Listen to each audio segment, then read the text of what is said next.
Welcome to the show, Joe. Good to have you. Good to see you on the show, man. It's been a really It's been a fun while. show so far, actually. Thank you. I have been tuning in whenever I can. Yes, it's been a while, and somehow we always end up meeting in very nerdy circumstances. So here we are Yeah. again. Last was at with Nishant, I think, Correct, at the correct. With the What stuff. Hi-Fi show, What I I show. Yeah. also call it the endless abyss of audiophilia. Yeah. Yeah. So Yeah.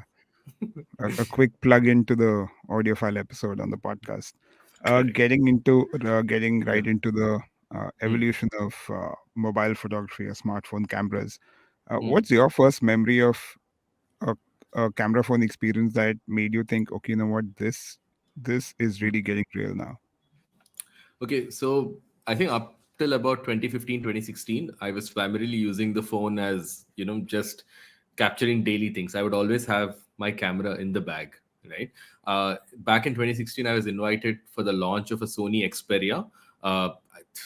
You know how confusing the Xperia names have been over the years. So this was Oh yeah. Xperia 2, 3, I have no idea. Anyway, so it was a Sony Xperia. They invited us to Udaipur. They gave us the phones a day prior to go and shoot and just figure out the camera. And it's the first time I used a phone like a camera on assignment, like with intent and not just a casual snapshot. I was actually looking to make good photos with it. And the realization didn't hit me then. The realization hit me past sunset when I went back to my hotel room, copied the files to my laptop and opened those files on my laptop. Okay. It's the first time I was actually opening phone photos on a large screen. And this is 6 years ago, and I was genuinely blown away 6 years ago. Okay. And from there, I have now, over the last 6 years, I think easily done about 10 to 15 campaigns just with phone cameras. And every passing year has just been a revelation for me. But that was the first time. I'll vividly remember this. There was a backlit shot of a sunset of the palace and a couple of pigeons flying in the air, etc. I could not believe how good it looked on my laptop screen. And that's also when I realized that we're doing a great injustice to phones in general, because we take great photos but we always see them on these tiny Smaller five and a screens. half to 6 inch Yeah. screens. Yeah. And I don't know how many of us even print our phone photos, because it doesn't even we don't even think of it, right? But there is a lot of good stuff we are actually shooting, I think, subconsciously, without even recognizing the quality of these images. What kind of campaigns did you end up shooting on phones? Oh, the first big one I did was again for after that Sony Blitz was one for Google, where we made a series of short films on how to maximize usage of your pixel. This was during the first lockdown during the pandemic, and it was shot literally completely run and gun guerrilla style. But the biggest advantage there, I mean, we ended up creating a database of about 200 photos in various lighting conditions, various genres, including family portraits, fashion portraits, landscapes, night shots, astro, you name it. Okay. Now, in all of this, I think the biggest deal was that the sheer quality of the images. Okay. Not just on the laptop screen, but the final edits and the way they were presented. And I mean, the way they looked was just mind blowing for me. That's 200 images. Just so you know, the entire campaign, all through, we were shooting in what Google calls computational raw. Okay. Which is basically, it is mashing in multiple images to give you this one raw file, which now happens on the iPhone as well. I think they call it Pro Raw. Pro Um, Raw. Yeah. Correct. Yeah. Um, the I think the mind blowing thing for me was I would pull that image into Lightroom. Just the previous day, I would have edited something from an assignment where I'm working with these Sony Alpha 7, whatever is the that time ka model with with it's like full frame files, 50 megapixels each image, etc. Okay. And then right after, I would put the same preset on these Chotu smartphone photos, and it all looked the same. I could pull the Yeah. same amount of highlights, the same amount of shadows. It's mind boggling. The size of the sensor is about 1/8 or 1/6 that of the Sony professional camera that I'm shooting with. And the fact that you're pulling so much information out of it is just mind blowing. Yeah, and since then I've shot a lot with Oppo. In the last 12 months, I have shot artists such as fire breathers, so which means that there's a high dynamic range that you're shooting because you've got fire on one end of their face and you have the same highlights on their face needs to be equally exposed. I've shot a bartender. I've shot an entire automobile of like a proper stylistic video, almost looking like an ad, all with a phone, uh, and so much more, man. So much more. It's. I've used the phone a lot. Let me put it that way. But it's. We'll talk about this, or I can tell you right now. I think the biggest difference is that when I treat the phone like a camera every time, I immediately see the advantages, but I also immediately see the disadvantages. Okay, the weaknesses of the cameras of the phone camera really comes out when I push it to the limit. But on an everyday basis, it's a completely different device. I think you would know this, having done so many photography campaigns as well. Yeah. Um, when you treat this device seriously, it starts to fall apart. But when you treat it like literally to capture daily life, it's something else. I remember this phase when six, Hmm. 7 years back when DSLRs, even earlier, like suddenly the hobby was really picking up, right? When Hmm. a Hmm. lot of the DSLRs became around 50, 60 grand. Hmm. And so many people were just buying cameras as a hobby, which is great. Like I Hmm. got into photography as a career only because it was a hobby. Hmm. And I just think today that hobby element is so easily accessible that somewhere it's getting lost. People are not Yeah. realizing what a great hobby this can be, just because Yeah. it's so that power, that photography power, so easily available that somewhere you perhaps might just take it for granted. Uh, Correct. my Hmm. first experience when I got really blown away with a phone camera was the iPhone 4S. Hmm. I was shooting an assignment in Italy on a Hasselblad H4D. Hmm. It had Hmm. that Hasselblad H4D had just come out to the point that the Hmm. Hasselblad team met me at the airport in Italy and gave me that piece of kit. Hmm. And just for fun, Hmm. I'm taking pictures on the iPhone 4S. Hmm. And much later, Cox and Kings had got in touch with me and said, "Can we do an exhibition of your pictures?" I was like, "Yeah, let's do it." So Hmm. alongside some of the Hasselblad prints, there were some iPhone prints, Wow. and I Hmm. actually put out that saying these are phone prints, and then I end up Hmm. shooting. I done a few assignments for GQ, and I never told Hmm. them these are from the phone. They got published, and only way later I was like, that was camera, that was the iPhone. So yeah, it's just I think in the right environment, it can really Yes. work. Especially if you're like us and you walked into sets, right, which are lit so well, which is Yeah, so much beauty there. It's, I mean, in most of the people tuning in would not have experienced this, but if you're walking onto a well lit set, or basically any kind of, I won't even say set, any kind of frame that has been made with the intent of being photographed, right? There's very little difference between the yeah. big, I mean, it's literally today, though, in 2022, it's now down to minor, like subtle differences, which only the pros will catch on to. It's that tough now, especially when you talk of flagship cameras and their portrait modes and what have you. So you spoke a little bit about the sensor size, right? I actually wanted to make people understand how the whole imaging pipeline would work on a DSLR or a mirrorless, and how Hmm. different that can be on a smartphone because of Hmm. merging and Correct. machine learning and stuff like that. Correct. And one very interesting stat I saw was that the Hmm. iPhone 14 Pro Max flash Hmm. is bigger than the iPhone 3's or 4's camera size. So that's how things are also changing on the phone, right? But Yeah. Yeah. can we make people understand a little bit about the image capture process, how that can be slightly different? And when you spoke about the Sure. sensor size, right, how that can make Sure. a difference? Sure. I think so. In my hand right now, I actually have one of my Sony cameras. It's literally lying on my desk.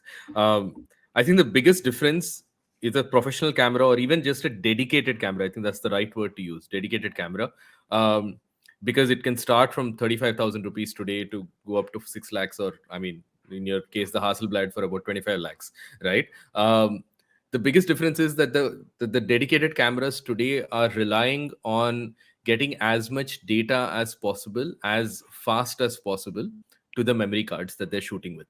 Okay, which means that when I say data, an image is taken, and it is, the whole idea is that the image is clean to begin with, so the camera is not adjusting anything within the image, it's adjusting it very minimally. it's not just an artistic choice by the camera manufacturer. It's actually a computational choice, because they just don't have the computing power within the within the camera body. Okay, why don't they have it? Now the biggest difference that I have learned over time is my professional camera today can easily shoot, and without breaking a sweat, about 6,000 to 8,000 photos in a single day, uh, on one battery charge. That's literally how good it is. It never lets me down. It can shoot at 30 frames per second and do this day in and day out, right? But it's doing all that because it's literally just giving me the images I'm shooting. Phones, on the other hand, are literally holding my hand all through, right? Every image I take is, for lack of a better word, it's massaged by the phone. Yeah. It recognizes. I mean, there's so many things that it's doing. Firstly, every image that you take today on a flagship device like a Pixel, a Galaxy S22, or your iPhone or the Oppo, every image is not one image. There are, I mean, up to 25 odd exposures which are being merged together. That is number one. That's the smallest part of it. The biggest thing that I've seen in the last couple of years is how much of subject detection or artificial intelligence is used for each photo. So the context of each photo is different, right? So today, even while we are talking, if I was to take your photo, I mean, your image from this webcam, you're wearing a cap which says Swami, your face is visible behind a mic, and your t-shirt is there behind it, and then there's a red wall behind it. Now the phone's going to actually break down the image into these many parts. It's going to recognize that you have glasses on, so it's going to try and reduce glare or reflection within those glasses, increase contrast in your eyes, right?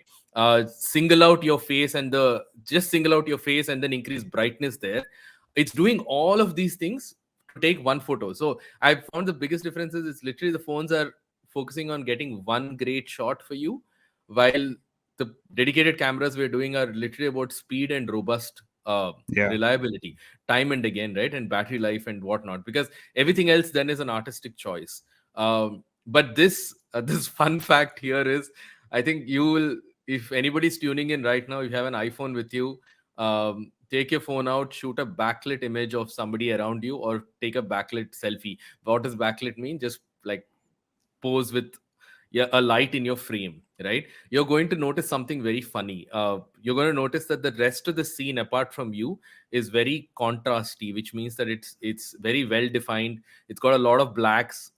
It's very deep. It's very detailed. But when it comes to you, the subject, and this has been a case for the last 2 years, I can literally tell if it's shot with an iPhone, is you are going to be very low on contrast. Why is the phone trying to do this? Because it's trying to make you stand out from the rest of the scene. But in doing so, it gives this almost like, I was seeing an iPhone video today morning, Anish, on Twitter, in fact, and I couldn't stop to think how much it looks like a video game. Okay, it looks like a rendered scene. That's Yeah. how much phones have went away. I'm sure it'll come full cycle again, but that's where we are. Yeah. Yeah. Like Sorry for the sometimes long it's just monologue. no, no. Huh. That was great. This Huh. backlit example is so relevant because Hmm. somewhere, at Hmm. least to me, this kind of aggressive algorithms and stuff, Hmm. Hmm. maybe it's also making people bad photographers, because if someone had a Yeah. if for 2 minutes you gave someone an actual camera, Yeah. you would somewhere assume that a lot of these things are supposed to look good, and if you're shooting Correct. that scenario, a picture shouldn't be looking good, right? Correct. And somewhere that much pressure, even on, again, is that cycle, right? I think Hmm. every year the phone companies want to up their feature in Hmm. image quality, like, and by Hmm. image quality I don't mean the pixel peeping image quality, but perceived Correct. image quality for someone to post on social media. Correct. You It's become that you point and you just get a good picture, and in reality that would never be the case, right? uh, Yes. at all. Like if you looked at a raw file of something, you're like, shit, that was a bad idea to take that picture. There's something else here. In fact, I was now that you've brought this up, I've realized how, if a particular phone is building upon a feature which can be advertised, for example, whatever high dynamic range, whatever it is, right? Um, Photography doesn't work like that. Photography is not the same for all conditions and atmospheres and environments, right? So while in a keynote presentation that feature might look brilliant, that same feature can make a really really bad photo in an everyday scenario. Okay, Yeah. what I mean by this is like this example that I was giving, that your phones have infinite dynamic range like your eyes. If you're talking about that, for example, um, the moment you see a beautiful sunset and there's golden light on your face. Okay, it's falling on your face. It looks nice because you've seen, mentally you can imagine yourself with like this beautiful soft light on your face. The shadows are dark, and your skin is glowing, etc. You point your high dynamic range phone at you and you take the same shot. Now what the phone is trying to do is, holy crap, there's so many shadows behind you, I need to pull them Yeah. all up. you know Yeah. there's a shadow under your nose, there's a shadow under your chin which I need to pull up, right? And the phone is just seeing bright light, so it's like I need to reduce that bright light. So in doing all of that, the number of beautiful sunset golden light photos I see on social media, Anish, which are just pathetic. I'm like, dude, that's not how they Yeah. look. That is not how they look. And if you point a 15-year-old digital camera at the same subject, you're gonna find a far more aesthetically Yeah. pleasing image. Yeah. But that's the thing, right? So what works in a keynote presentation may not necessarily work in your day-to-day life. I'm Maybe. doing a little test right now. I'm taking Hmm. pictures currently from an iPhone 14 Hmm. Pro Max and my iPhone 7 Plus, which was the first iPhone that got a zoom lens. Oh yeah. And I Hmm. really think the iPhone 7 zoom looks better because just it's significantly less computing power Yeah. and it's Yeah. just doing less stuff. Yeah. Uh, but yeah, I think sometimes it works, sometimes it's just a complete mess. Yeah. I mean, when it does, it's glorious. But I guess it's also good to just chime into our viewers that we are possibly in a transition phase right now, where we are feeding so many images to a machine learning algorithm, right? This is probably a 5 to 8 year or even a 10-year long phase, where after all of this information then finally sits with the computing overlords, we're going to come close to an aesthetically pleasing image. It's still a Yeah. long way away. But yeah, I think that's where we are at. We are still in the baby steps of machine learning. I would say machine learning really started in 2016 with the launch of the Pixel 1. Um, and since then, I mean, Apple's just taken it ahead because their computing power is off the charts. Yeah. Yeah, and that's where they are at. I would like to add one last thing here.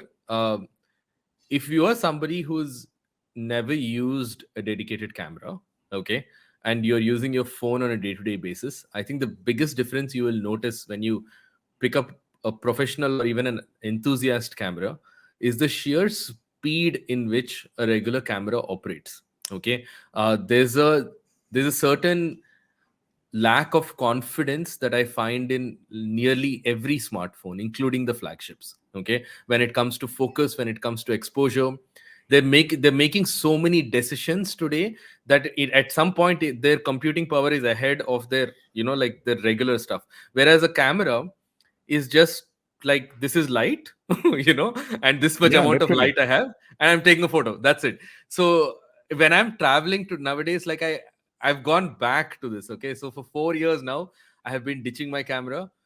Today I've gone back to taking my camera on trips wherever I go because I can tell the difference. There is so much, and it's cool, man. Every camera has Wi-Fi enabled nowadays, so it lets Yeah. me post on social media and all of that jazz. But I've gone back to taking cameras. I think I'll wait and hope that there will be a time where we'll get back to slightly less aggressive processing. The Um, last, sorry, yeah. go on. No, no, go ahead. The last camera I purchased was the Hmm. Nikon D3S, Oh and wow. uh, and that was Okay. what I think a 3.5 lakh rupee camera body that time. Yeah. That Yeah. that was the low light king. Yeah. That just changed low light. What you could Yeah. imagine of a DSLR doing. Yeah. But even on that camera, the only thing it would do, or Hmm. cameras did, and you can add on this, Hmm. was they would only talk about dynamic range Mm-hmm. and how fast the focusing could be, or you could manually focus. And Correct. and and Nikon would say, we we've trained the camera to recognize 256 scenarios to do your Yeah, dynamic range balancing, right? That was yeah, it. yeah, There yeah, was nothing yeah, else. Then you yeah. shot draw and you took it to the laptop and everything happened there. That's it. That's it. So in fact, so I am holding a very interesting camera in my hand right now. It's the A7R5, the just released. It's been The a new month. one, yeah. Yeah, the new one.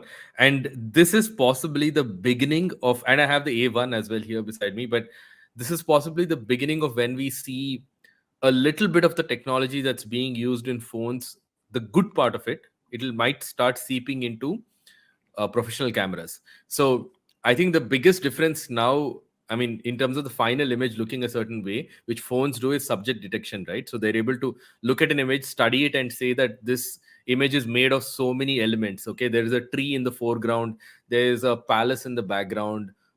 There's a person standing in front. The person is front lit, back lit, side lit, whatever it is. The person is smiling, not smiling. The cameras, the phones are able to understand all of that.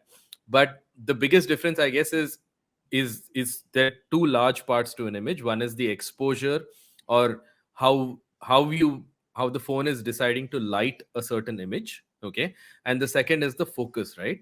So what's interesting is in both of these cameras, they're both using AI for the focus side of things and not so much the exposure. Okay, Yeah, which is so they great. have, which is great, which is Yeah. the way it should be done, because the so immediately the this camera is able to, and by the way, this is not just Sony. DJI has been doing this for the last 3 years, and literally so few people talk about it.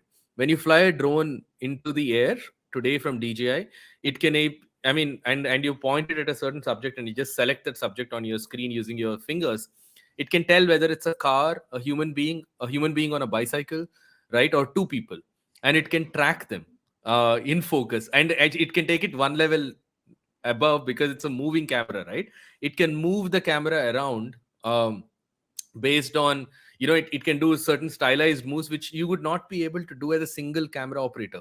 It can even do focus in and I mean zoom in and zoom out while like flying around at 50 kilometers per hour. It's crazy. I've been playing around with drones for a long while, but it just blew my mind. Again, good thing is the DJI is using a smartphone sensor and a smartphone processing pipeline. Okay, so it's able to do all of that. Yeah. I think it's nice to see that at least camera manufacturers still have their heads on their shoulders and they're not pushing really aggressive post processing algorithms. But we're there. I mean, we're doing crazy things on the camera side of things, which are, I think, the mainstream doesn't talk about too often. This Sony one even does aeroplane recognition and stuff, right? Like Yes, that, right? It's got yes. a bunch of modes. It even does I mean, if I point it to a car and I do a pan shot, it can tell which car I'm trying to, to focus on. Yeah. Fun. It's pretty cool, man. It's pretty cool. So it's again, as I said, we've been seeing this tech in drones for the last 4 or 5 years now, since the first Mavic came out. It was very rudimentary back then, but the latest ones are pretty cool. I was in Maldives just now. I I literally selected myself on the controller and I started walking away without looking at the controller. Okay. And it would just follow me, not just follow me, it'll do a circular shot around me. It can do a Hitchcock zoom while doing all of this. It's insane. We'll get there. I think I think I'm just happy for the fact that there's so much innovation happening Yeah. on the computational side of things. So it means that trickle down we'll get very cool features in the days to come. All right, so we'll take a short break and we'll come back to this episode of Anish Thing powered by Kodak Privy League program. In this digital era where everything is changing, a bank offering just banking services is the bare minimum. My Kodak Privy League banking program offers me invites to curated gram-worthy events, offers on coveted brands, lifestyle complimentary cards. Well, it's a banking program truly personalized to meet my every need. With crafted lifestyle privileges and a you-first approach, Kotak Privy League not only elevates my banking experience, but also makes me feel prioritized. Welcome back to the show. I'm with Joseph Radhik, and we were just talking everything about smartphone cameras and the technologies that are trickling down from drones to mainstream cameras to camera phones. The drone example that you gave, right? I think that's where all of this really enables you to be more creative rather than making creative decisions for you. It's just enabling lesser people to Hmm. pull off a shot, or just giving you options you could have never thought of. Hmm. Tell me some camera features that you might have used over the last few years that have genuinely surprised you for the good. Hmm. Like for me, couple Hmm. of things to give you an example. I think it Hmm. was Pixel 2 night mode. Pixel 1 night low light was anyways great, but Pixel Hmm. 2's low light Hmm. was, I was like, damn, this is really, really good. Even if you Hmm. blew up the images or printed them. Hmm. And currently, the second iteration of cinematic video on the iPhone 14 Pro, Hmm. which does cinematic mode now in 4K, I think they've done a major improvement. And a lot of times, I'm just surprised by the quality of video I'm getting. Yeah. No. Definitely, man. So, in fact, I'll tell you. I think it was a beta feature in the very first Google Pixel when they launched portrait mode. It Today we often, I mean, today we just take it for granted. You just point a camera, you take a shot, and it's a portrait mode, right? But in that first beta, Google needed you to move your phone like in a vertical manner in Oh, three yeah. different positions. Yeah, but the first time I did it, it's like seeing, I don't know, high definition images for the first time or something. You're like, oh my god, it can do, like, computational photography was that portrait blur, just seeing it like that, just, it was incredible. It is like the beginning of a new era almost. We've come a long, long, long way since then, with especially in terms of edge detection. uh, just see what the Find X5 that I was using, the Oppo Find X5 that I was using, like, it literally, when I take a subject, when I take a portrait mode photo in selfie mode with it, I can see that it's blurred out spaces between my hair, right? So it's kept my hair in focus, and it's blurred out. It's crazy how good it has gotten over in a short span. It's only been 5.5 years. Actually, October 2016 was the Pixel 1 launch, but the portrait mode really came in only in 2017 or so. So it's been less than 6 years that we've seen all of this happen. um, Definitely the first time I saw cinematic mode on an iPhone, uh, I mean, I think the biggest thing for me was not the fact that the background was blurred, but how it was able to rack focus from Yeah, a it's foreground to back. even I was like, foreground. Yeah, yeah. yeah, I was like, no way this is happening. It's Yeah. so smooth. Again, with confidence, rather than, a glitchy feature type situation. In the last couple of years, I've seen some very interesting other features. I think a couple of them have been present in mainstream, like the iPhone. But on the Oppo phone that I used, they had a light trail mode, uh, literally a light trail mode, which means that, you could make these images which have, like, either cars on the road at night, which will give this really surreal light trail effect, but all using handheld phones, or also even using light painting, which is the other cool thing. If you Yeah. had a friend or somebody else move a light around you, they could do that again in handheld, because it's able to detect the subject, freeze the subject, and then do everything else. um, I've used this 19,000 rupee. Yeah, that's the correct. This is an 18,999, 19,000 rupee smartphone, uh, called the F21 Pro, which has a macro mode in it. Okay, so this is not a like a macro mode like we are used to. This is a proper 1:2 macro mode, which means that the lens can touch your subject and it'll still take a sharp image. Which means that I could shoot. Like, these small guppies in a fish tank outside, I could literally shoot their faces. Okay, that's how close you could get. It's bizarre. Like, you can get into the threads of a currency note, right? Once you, like, get in really, really ridiculously close. So stuff like that. To I think couple of years ago, I used a phone with four lenses, an ultra wide, a regular, a 2x zoom, and a periscope 10x zoom. And the 10x zoom just works. I mean, I was on a trip with it. I was on a vacation travel trip with it, in fact. And the 10x zoom would just work like a regular 200 zoom or something like that on a big phone, on a big camera.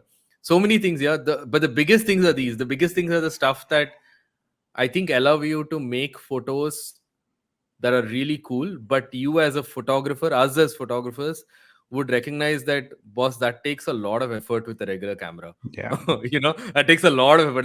Like a light trail would mean that you're lugging a tripod, tripod. so many things. Okay, or light painting would mean a tripod, two ways to light, a tube, so many different samagri that you would take today, which you don't just need, just one freaking phone in your hand. uh, And Pretty crazy. half my life has gone into lugging a tripod, and that would be my biggest advice to everyone back in the day. I was like, dude, you have to have a tripod. There is no Yeah. ways you're traveling without a tripod. Those Yeah. were the days. Like even just this power, right? Like if you Hmm. look at the computational power, I Hmm. think Apple's website for they for the 14 Pro, they've introduced that Hmm. sports mode or whatever they're calling it. Hmm.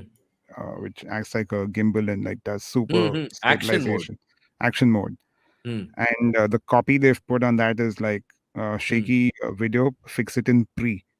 And that's the computation that phone has, Yeah. which is Yeah. crazy. Yeah. So you can do so much with it. Um, what is your workflow like Hmm. on if you're taking pictures on your phone Hmm. and Hmm. posting them? What's your typical workflow like?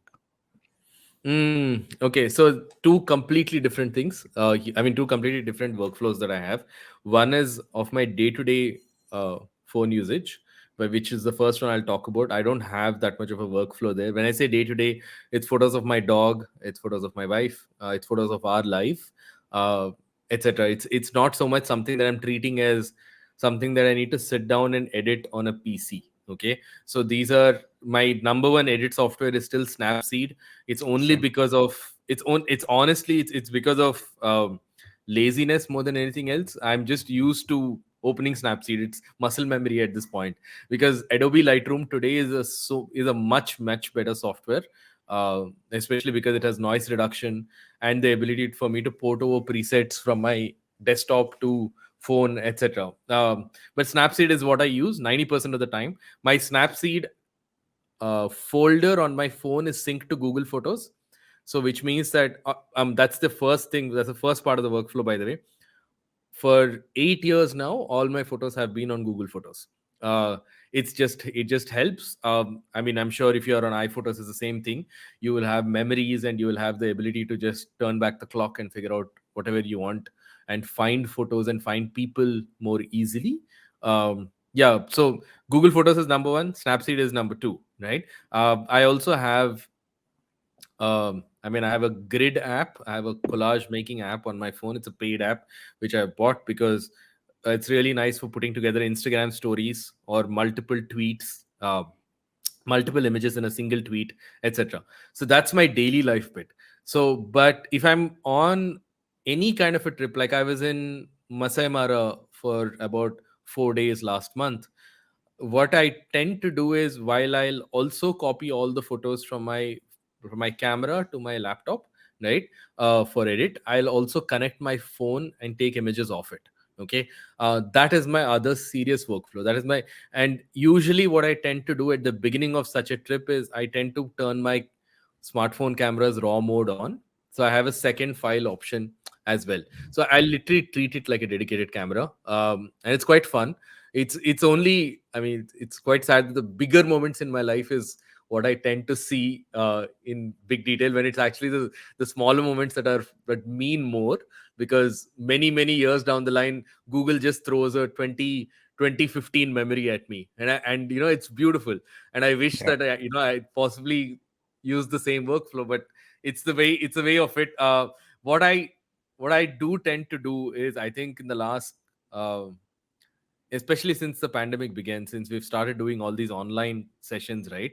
I've started to do a series of getting better with smartphone photography workshop type scene. Whenever I have the mood for it, or if there's somebody who asks for it, the first topic I pick up is smartphone photography. And because of me teaching that workshop, I have a library of really nice personal happy photos with my phone, right? Because every time I'm trying to illustrate a point, I'm looking for a photo, and I end up stumbling upon another great photo that I've taken, which I didn't even know existed, right? So that's a good thing. I think if you're listening in and I think the only thing I'll ask you to do is, when we grew up, especially in if you were a 90s kid, we would have these albums at home, right? Oh yeah. Uh, and and there was albums would have like 30, 35 photos to 32 photos, because that's how much a film roll was. Uh, I think I think it's a really nice effort if you're able to put together your life cut stories in these albums, because we don't know whether you'll lose your password to your cloud account at some point in time, or the cloud account itself shuts down. Google kills like 5 services a year, so God only knows what's going to happen to Google Photos, right? Yeah, and as much as you rely on the cloud, try and create some kind of physical memory, because more than just the physical part of it, it's also organizing and curating your memories, which I think is a big deal. It's nice to look back at it, so try and do that. For me, Snapseed works great, and Hmm. I've never looked at any other software because I'm so used to it. I'm sure there are tons Hmm. of other features, like you said, right? Presets and Hmm. stuff. Only Hmm. pet Hmm. peeve with Snapseed is I wish you could save the settings you do. You Hmm. can't move it from device to device, which Hmm. is a pain in the ass. Like I, I'll I'll I'll make my edits and create those look Hmm. presets, Hmm. and those you can't transfer. So every time you You switch your can. device, how? Can I teach you how right Yeah, now? please, please, please. So Snapseed, it's not a hidden feature, but it is in a very poorly hidden menu. Okay, basically when you open Snapseed, don't open an image with it, but I mean open an image with Snapseed. At the bottom, you see these things called looks. Okay, Yeah, uh, I'm sure you've made one, right? correct. Yeah. So if you go there, all the way to the end, there is a horizontal hamburger menu. If you do that, it'll have a scan QR code or make QR code for your look. Dude, thank you for telling me this. So it is there. It is because I've done it in the past. Like, I've had clients of mine, when I shoot a wedding, where bride or groom, they're like, "How do your edits look so neat?" So then I'm like, "Hey, listen, just scan this QR code. It's on Snapseed." Because I So was I yeah. literally made a preset for one of my friends' wedding who got married a couple of weeks back. So I was Mm, trying to be consistent with the pictures I was posting, and that works so well. I didn't know about this feature. Thank you. Uh, mhm. Snapseed is super easy to edit. In fact, that Yes. one feature is that portrait thing, Mm, and that mm. can just brighten up someone's face, change a little bit of smile if you want, where the eyes Add a are looking. catchlight. Yeah, Yeah. Yeah. So crazy. so cool. Mm, For iPhones, my other one app that I use quite a bit is Halide for raw mm, pictures. Works mm, really, really well, and really good team that's behind it. I was mm, playing around with the 14 Pro raw files, mm, 42 megapixel raw files, mm, and even though it's that Pro RAW where there is some amount of processing happening and it's not as raw as things could get, mm. the quality is so much better than the JPEG it puts out with all the processing. It's crazy amount of detail to just imagine a phone having that. Google Photos, I think, is super underrated. Even if you're not Yes. a Android user, Google Photos is just far superior than iPhotos. Purely Yes. from, for me, the searching aspect. It Yes. is so easy to find pictures. You say wine bottle, Italian wine bottle, Mm. and it'll pull up that from your library because it Yeah. even does text recognition and stuff. Uh, whatever device you're on, definitely use Google Photos for backups. Easy. There's another small hidden feature in Google Photos, which was supposed to be a pixel specific feature at one point in time, but it's just hidden in Google Photos for everyone. The ability to open any video and stabilize it. uh, Literally stabilize it, like hyper stabilization, Yeah. like to the level that it seems like a completely seamless gimbal level shot video. uh, if you're using Google Photos, it's right there. Open any video, and it you will see a small tilted rectangle within a opaque rectangle icon. Click on it, and your video will be stabilized. Since you were talking about tips, as before we end the episode, what Okay. would be your one tip for someone to just take better pictures, everyday better pictures? Mm, it's going to sound contradictory to what I usually say everywhere, but shoot a lot. Shoot a lot, because I think, Anish, you and I are sitting here and we're able to have this conversation because we bring to the table about 2 decades each of of just making Yeah. photos. And there are things that you and I take for granted which we don't even articulate. Okay. And it's only because of the sheer amount of time we have spent making photos. So this isn't just to be a better photographer, this is to be a better observer of life in general, which I am not talking like you become that guy in American Beauty, the guy who's Oh, I know always the guy standing you're talking about. there. Yeah, not that creepy guy, but don't become that guy. But overall, though, when I say shoot a lot, I mean don't just keep your camera for special occasions. You see good light, shoot it. You see something quirky, shoot it. It's fine. Sometime in don't even think about Google Photos and everything else that we've been talking about. The fact is that sometime later in life, when you see a very special moment, you're going to bring in all of this visual conditioning that you have over the years to make a photo of that special moment. Okay, so just getting comfortable using the device in your hand, whether it's a camera, whether it's a phone, uh, the only way you get there is by shooting a lot. So please do that. Yeah, and like what you Mm, said, that really translates to other things in life. I think the moment you start to pay attention to aesthetics and stuff, mm, everything, right? Design, photography, there's so much interconnect there. mm. My Yeah. Mm, one of my advices would be to just put on that grid option on your uh, app to take pictures, just to yeah. help with with composition. Yeah. Uh, very underrated thing, but yeah, just uh, Yeah. focus a little bit of on composition. Also, follow more photographers on Instagram. I also think Mm, Instagram somewhere just throws up mm, so many pictures, videos every day to you, right? That mm. I think it's also important to just follow good journalists, photojournalists, follow good publications, Follow good follow a lot more artists. photographers. Yeah, Yeah, just artists. So don't just go by sheer number of yeah, following that they have, right? uh like yesterday, I so what I tend to do is other social media will showcase art better than Instagram. Twitter, for example, Reddit, yeah. for example. Okay, so but whenever I find somebody there, I know that the most amount of time I spend on social media is on Instagram. So then I'll find that artist and I'll follow them on Instagram, which ensures that my feed is still better than just what Instagram is pushing at me. You know, these that artist may have 800 followers on Instagram. I don't care, right? As long as I'm getting to see stuff that I love seeing, which is what actually most of my Reddit experience is. As opposed to the Instagram, but Reddit gives you a lot more control. It's not algorithmized as much as Instagram. Yeah.